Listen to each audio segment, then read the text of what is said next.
Hey guys, Coach Dustin here, and I wanted to help you guys get the best results possible from the 6-week challenge. So, thank you for those of you that worked out on Labor Day, whether you stayed active with your families, did a home workout, or came and took boot camp. Good on you. If you didn't, stay strong with your diet, okay? I promise that these are the days that test you. Your average Tuesdays and Wednesdays will test you, but the holidays will shape who you are. It will shape what people know about you. So if I go to an event, everybody knows, oh, Dustin, the guy that runs Fit Body Boot Camps, he's not going to go over there and touch the cheesy potatoes, or I'm not going to offer him a soda. He's going to go for the salad. Like, that's just who I am. So you are now building a new identity when you transform your body, okay? Not through just one type of transformation, but through many. You're transforming your diet, you're transforming your exercise, your sleep habits, your daily habits, and people start to catch on and they see this happening day by day. They know you're a different person. You've undergone a transformation. So that's what I want you guys to realize, is that when you have transformed, people know something about you without having to ask. And they know that it's happening weekdays, weekends, holidays, summer, winter, whenever. You are that person, okay? So that's what I want you guys to really learn from today and future holidays, that you want to be known as the healthy person amongst people without telling them. That's when you know you've really came a long way.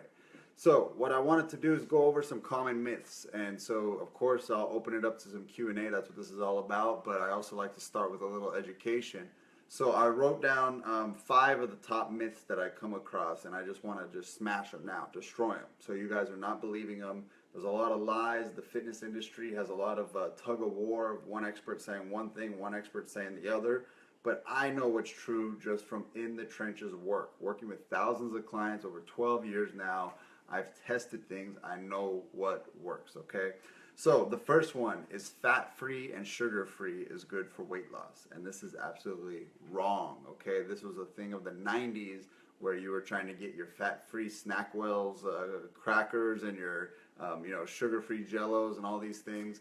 Guys, if they took something out, first of all, that requires processing, so it's probably not very natural. It had to go through a plant, a factory, undergone some injections of flavorings and all this. We don't want that. That's processed food. And number 2, it's got to taste good. Otherwise, they would not sell any of it and it would go out of business. So most of the time when they take fat out of something, they add sugar, and vice versa. If they take sugar out of something, they add fat. So we want to kind of be wary about anything that says fat-free or sugar-free, because nothing natural is naturally fat-free or sugar-free, okay? At least that's intended to have fat or sugar in it. So I would stay away 100%. I've never ran into something healthy that says fat-free or sugar-free on the front. That's a marketing trick to scream at people who are trying to lose weight, hey, buy me, I'm good for weight loss. The problem is things that are sugar-free, that are sweetened with Splenda and all these other artificial sweeteners, make you crave more of it. And that's the genius behind making a food that makes you crave more, is you're going to sell more of it, okay? So they're just making dollars off of people gaining weight, and it's really, really sad system, but that's how it is, okay? So we want to stay away from fat-free or sugar-free foods. They're not good for weight loss, all right? Number 2, milk does a body good.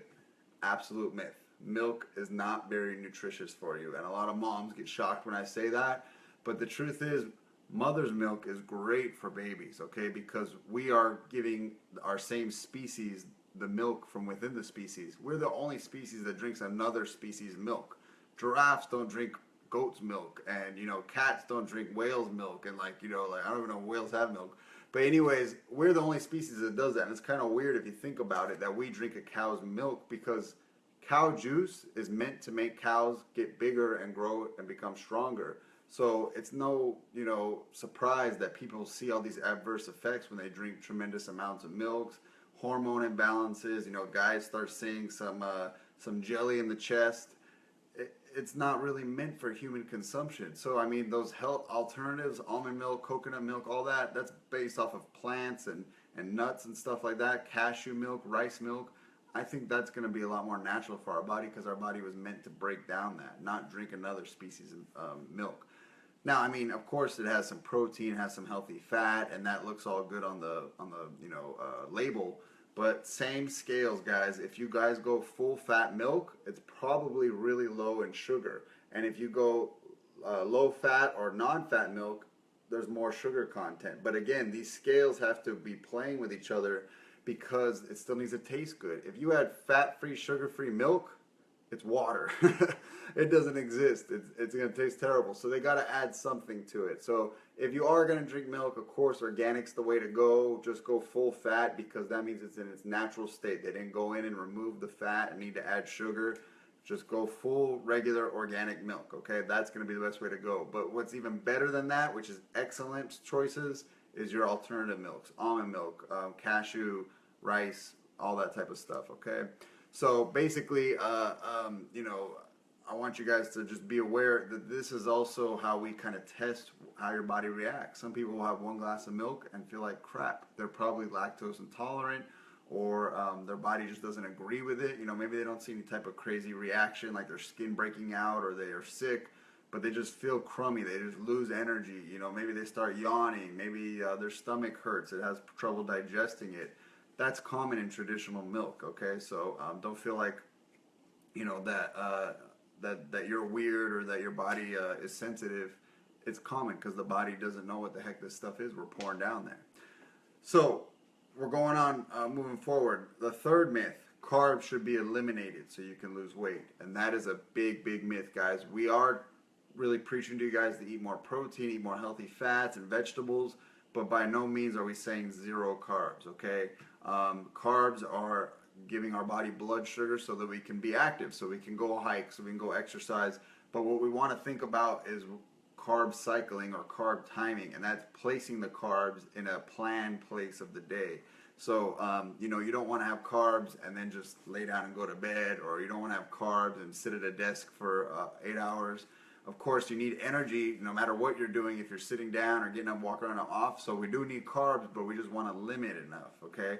So we're trying to almost give ourselves just enough to get to our next meal. We're almost kind of like barely fueling the body, giving our fuel tank a quarter tank instead of filling up full tank, okay? So you don't want to like have a giant, you know, pasta meal with a big bowl of it and you're just kind of like stuffed. A big bowl of cereal, milk. These are type of, you know, bombs of carbohydrates that really make your blood sugar spike up and then crash down.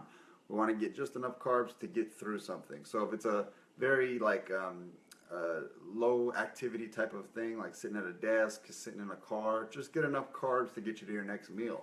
But if you're going to do something really active and you know you need that extra surge, you're going to go run a half marathon, you're going to go, you know, take boot camp, you know, you're going to go play with your kids, whatever, something that you're really going to exert a lot of energy. Now we can have a little bit more carbs. So that's why I will say try to time your carbs around your workout at boot camp, or if you're doing another workout. Before or after is fine, but best case scenario after, because your body's ready to receive a lot of carbs to replenish the system. So that, you know, again, we're not trying to eliminate carbs, we're just trying to time them correctly so that we use them and we burn them off and we don't store them as fat. All right, myth number 4. Cardio is king when it comes to fat loss, and that is a huge myth, guys. Pretty much cardio is a good way to get your heart rate up, burn some calories, but all it does is build endurance. You don't notice that you're not usually sore after cardio, and that means you're not probably going to be activating the afterburn effect, which causes you to burn calories 24 hours after a workout. That only comes from resistance training, strength training, and we do a lot of it at Fit Body Bootcamp. Of course, everybody's mind goes to free weights, kettlebells, dumbbells, barbells when they think of resistance training.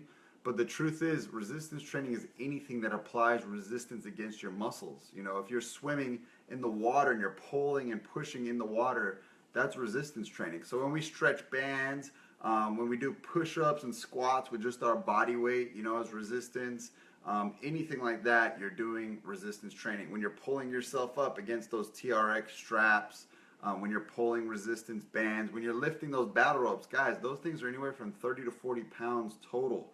So you're 10 or 15 pound dumbbells in your hands that you're shaking up and down. That's resistance training. You're toning your arms, your legs, your butt, everything. The balls, those are weighted. You know, the medicine balls, the slam balls, they go from 10 all the way up to 30 pounds. Those are all forms of resistance training, and that's why we like mixing it up, because if every station had dumbbells, it'd get boring. So we kind of like using different implements to keep your mind engaged, to keep you challenged, and to also train your body with a lot of different implements, so it's constantly being shocked to get results. So cardio is not king when it comes to fat loss. In all reality, resistance is best for fat loss. And why is that? Because the more muscle you have on your body, the more calories you burn per day, okay? We're not trying to make you guys look like bodybuilders, but we want to add muscle to your body. And so that kind of leads into my fifth and final one, and that is muscles are for meatheads.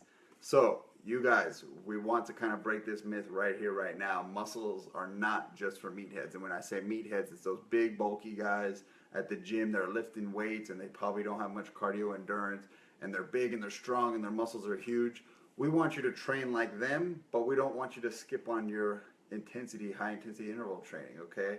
So, and we also don't want you eating as many calories as they do, because a bodybuilder can take in anywhere from 4 to 6, sometimes 8,000 calories a day, burn it off no problem, and maintain all their muscle, because their muscles burn so many calories in a day they can just burn through food. So I mean, that's what we don't want. We don't want you guys becoming huge big bodybuilders. I know it's not everybody's goal.